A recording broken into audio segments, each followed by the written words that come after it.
words of Holly from Red Dwarf. Alright dudes, welcome to the channel. What's happening today? Well, what I've done today, I've taken the rear bumper off and tried to clear up as much of the old paint on the back of the car here as I could. A little bit of rust, not much. It is mainly here, just on the inside. It is surface, so I've brushed that back with a wire brush and it's nice and solid under there. This is all going to get welded up at some point. All that was cut out to get the tubbed arch fitted in there, which is that bit there. And again, it will be welded properly by other people other than me, because I can't do it. And then we've got a little tiny bit on the bottom here, but again, it's just surface stuff. It is solid under there. There's no rust. So right then, on this side, I'm yet to take this vent out. What I'm going to do is take the vent out here and the one on the other side, and then plate it up so that it's solid on the back here. And these are just vents for when you slam the doors with the windows shut. It doesn't pop the windows out. These just allow that air to come out of the bottom of the car.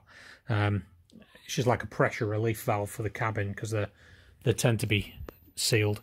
What I've done here is taken the light out, so I've got access to the back of the wheel arch, and I can also line up the over arches, the bubble arches onto the car, because this little bit here sits behind the tail light. I've not figured out what I'm going to do with the fuel filler flap yet.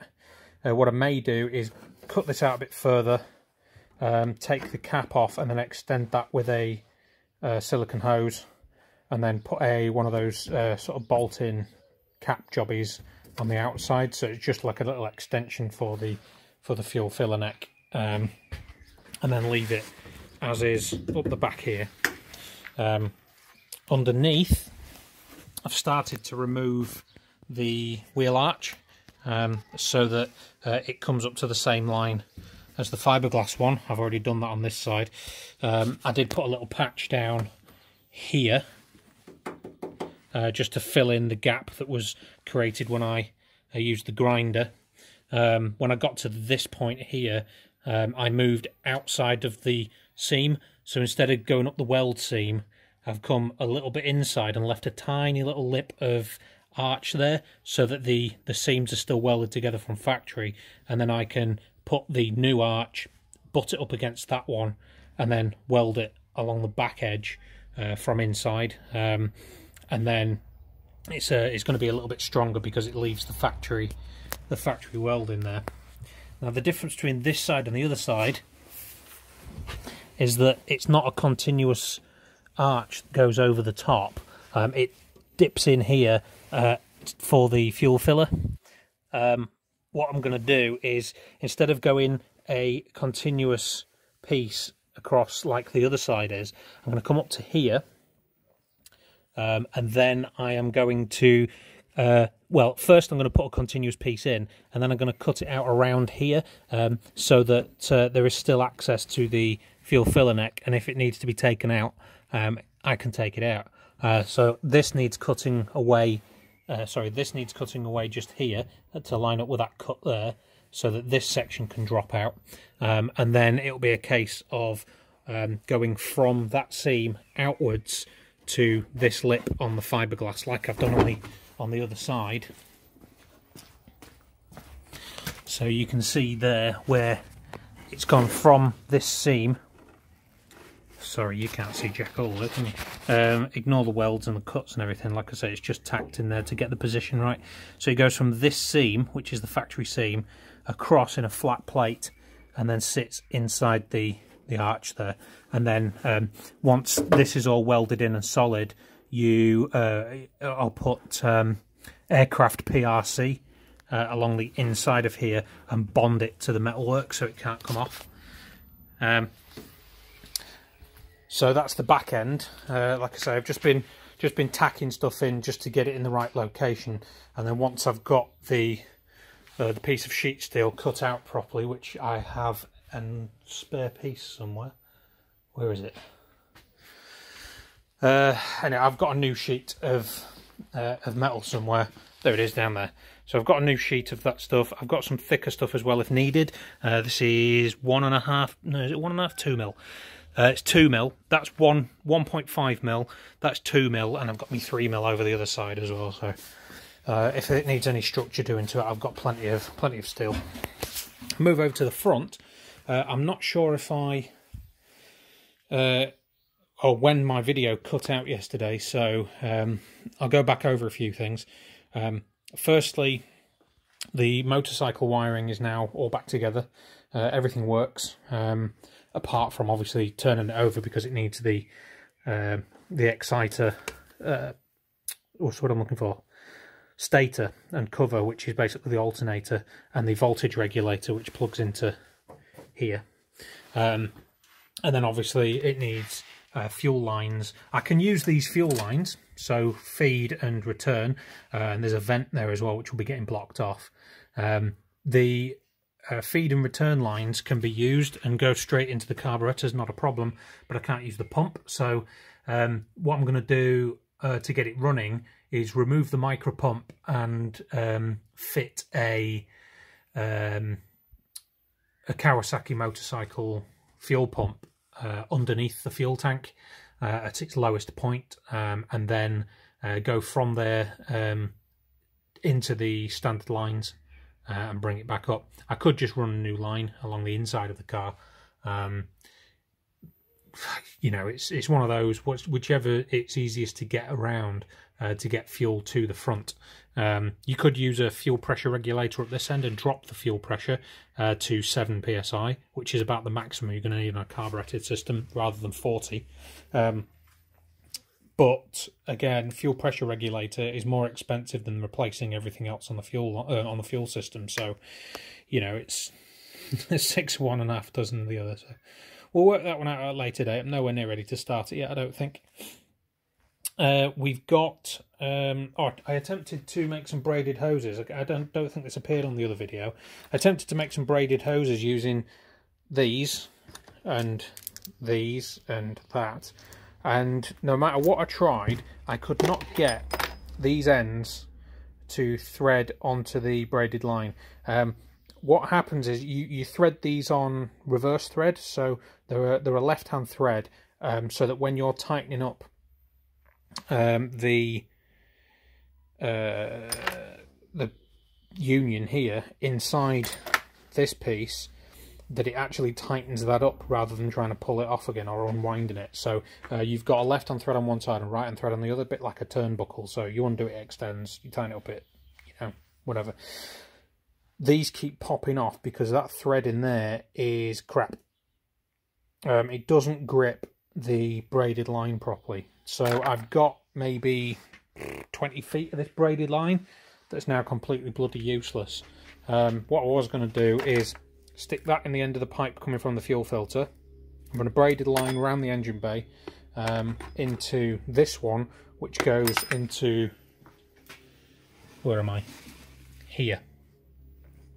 Okay, so it goes into there. But, you know, the best laid plans of mice and men, it doesn't work. So I'm going to have to either make a measurement and order a hose that's pre-made, or just go for a rubber hose. But I don't particularly want to go for a rubber hose because I know it's going to get hot in there. There's going to be stuff moving around. You know, I can secure the hose, but again, if a clip comes out or something comes loose, there's chains and sprockets and moving parts and drive shafts and all sorts in there. I don't want it to drop on there and just rub through or burn through the hose. So I want to go braided. And it looks cool. That's the main thing. It looks cool. I've obviously made this electronics tray here out of a bit of aluminium. It's bolted straight to the chassis there. I've joined up the power cable to the motorcycle power cable, so they are now joined. I've done it with a nut and bolt through the original unions there, so it can be taken off at a later date if I need to move anything or change the wiring. And the fuse box is now bolted down as well, so that's bolted to the tray. So all that side here is sorted. The horn still doesn't work for some reason. Like I said, I think this horn itself is actually goosed, so it's actually a motorcycle horn. I'm not going for motorbike or anything, but it was a motorcycle horn.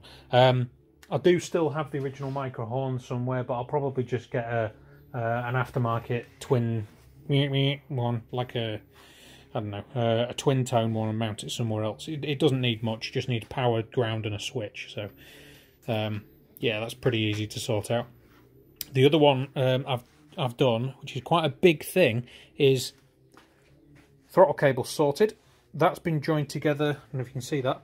Throttle cable comes through one side, the carburetor cable comes through the other side. The bolt goes through the middle, and these two ferrules here clamp the two together. They're not coming anywhere, coming apart at all. I've yanked on that as hard as I could, and it hasn't moved. So I can even I can tighten it up a little bit more, because what it's doing, it's deforming the aluminium around the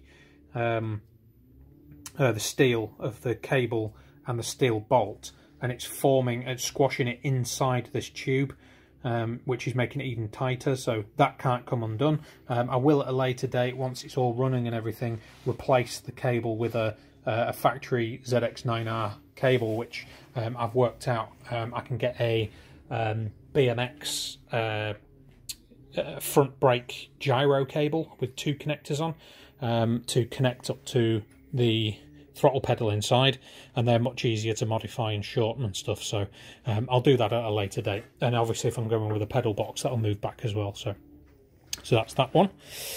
Clutch cable's mounted. Again, it's only temporary, but it's there and it works. So what I've done is I've removed, where is it? There it is. Here's the original link off the end of the Micra clutch, so that this hooks onto the clutch lever in the Micra, and that's that bit. So that bit would go on the end of there, which I've hacked off with the angle grinder. I posted that through this little hole in the motorcycle clutch lever, and then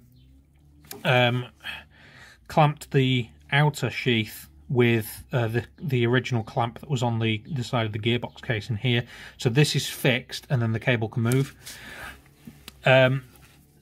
This length here, coincidentally, excuse me,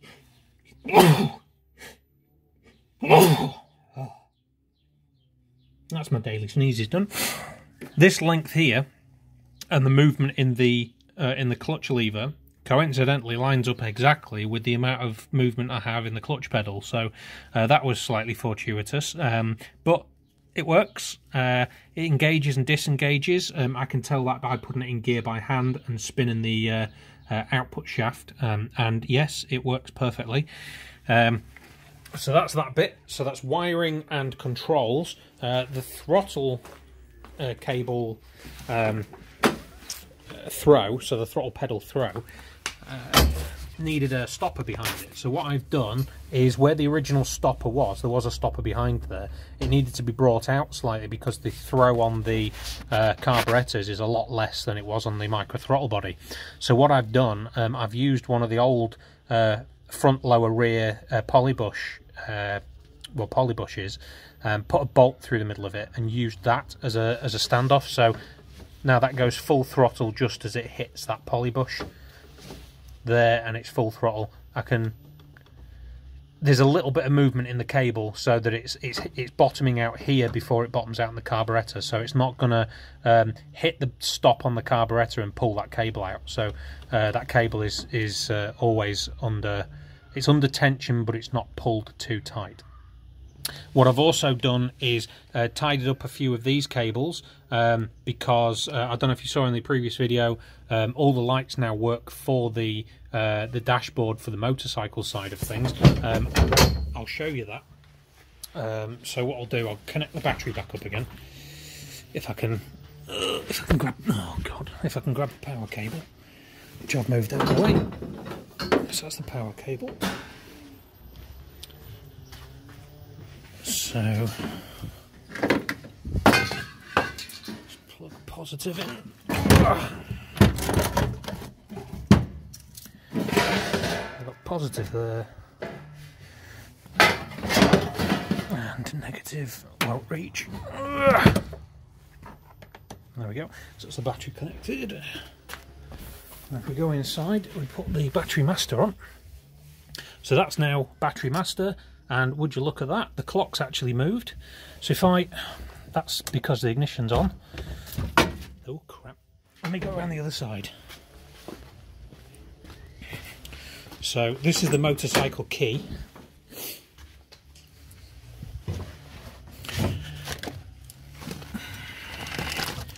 So this is the motorcycle ignition here, and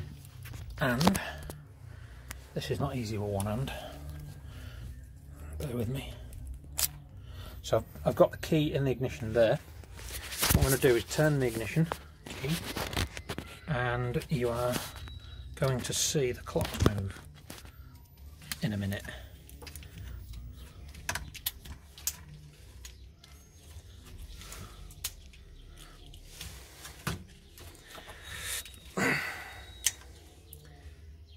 There we go.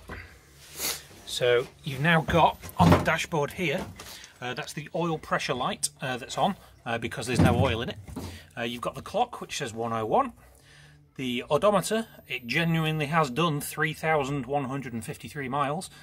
So I reckon it was a low mileage that it crashed and had the engine lying around. And then we've got left hand indicator, which has a bulb missing. Right hand indicator, which has a bulb missing at the back because I've taken the lights out. You've got the lights which are working. I don't know if you can see them illuminating on the other side there, but the illumination does work. And then you've got main beam, so the main beam light works. Neutral switch I haven't wired in yet because obviously the plug is that little socket underneath the gear selector on the motorcycle engine, and I don't want to get in the way of that because I haven't put the chain and sprocket on yet. So once I put the chain and sprocket on, I'm going to put the neutral switch back in, and then the neutral light will come on as well, which will be a big help when you're trying to park a car with a sequential gearbox and you haven't got a gear readout or a gear display. Again, that's something I need to do in the future as well, is put a gear display just here, so, or here, even here, so I know exactly what's going on. But yeah, everything works. So that's the car side of stuff. Again, fuel pump I won't do. Wash, fan, everything's working, and I can turn the ignition off for the motorcycle. Bang, there we go. That's not gonna start because again there's no starter button for the engine. So that's yeah, that's pretty much it for the minute. Like I say, I can turn that off independently of the battery, but once the battery's off, nothing comes on. That oops, the power cable that runs into the engine bay is on the switched side, so that's now on, and the battery master's off. Battery master comes on, and that goes on. So, oops, let's let that run through. There we go. So yeah, that's now off. This will be fixed somewhere, probably behind here, so you can't see it. And then obviously, if I'm at a race meeting or whatever, that'll be on permanently, and then I'll turn the car on and off with the ignition cut off. So that's it for now. I've got a lot of stuff to be thinking about. The major thing that's stopping this from getting out, like I say, is, well, in fact, the only thing I need now is a diff, a carrier, a chain, a sprocket, some drive shafts, and that's it. The thing that's stopping me from getting it roadworthy as such, or structurally, is the rear arches. Which is bodywork welding, and I can't do that with a gasless MIG. Even if you turn it right down to its lowest setting, I think 1.5mm steel is the minimum that it will weld, and a lot of this steel is a lot thinner than that. It's where it's been butted together at factory, and I've cut through it. The plate steel is just far too thin to weld to. The only option I've got is to cut it all back and then buy some like Mark II Escort tubs and have them welded in instead of the Micra ones. That's far more work than I was originally planning. That would mean roll cage out, suspension off, fuel tank out, fuel filler neck out, arches off, cut all the bodywork back, cut the floor out the back, weld it back. That's too much work. You know, this just needs a few patches putting in, stitch welding across the turrets at the back to stop them popping off when you run coilovers, and that's it. Then it's just bodywork. I can do bodywork, that's not a problem. Bodywork's easy. The fiberglassing and painting and stuff, that's you know, the proverbial piece of pie. But yeah, next thing to be purchased will probably be the chain and front sprocket, and then it'll be the diff, and then I'll be able to make a carrier. And then I'm putting plastic windows in the back. I'm going to glue them in and then rivet them in with glue behind so they can't come out. And then that'll be plastic windows in the back. The boot lid's going to be changed because as an experiment, this boot lid was knackered on the back anyway, so as an experiment I tried to see what a spoiler would look like on the back of here by riveting it in. It looks gash, so that's coming off. But yep, thank you for joining me. If you've got any suggestions, like I say, please don't hesitate to pop them down below. If you know anyone that can help us with welding, again, let me know. I am located in the middle of Scotland, so if somebody knows a decent welder that can... well, obviously they'd be coming here on their own devices. I wouldn't be able to come out and see them, but they'd be able to come out and do a job for us.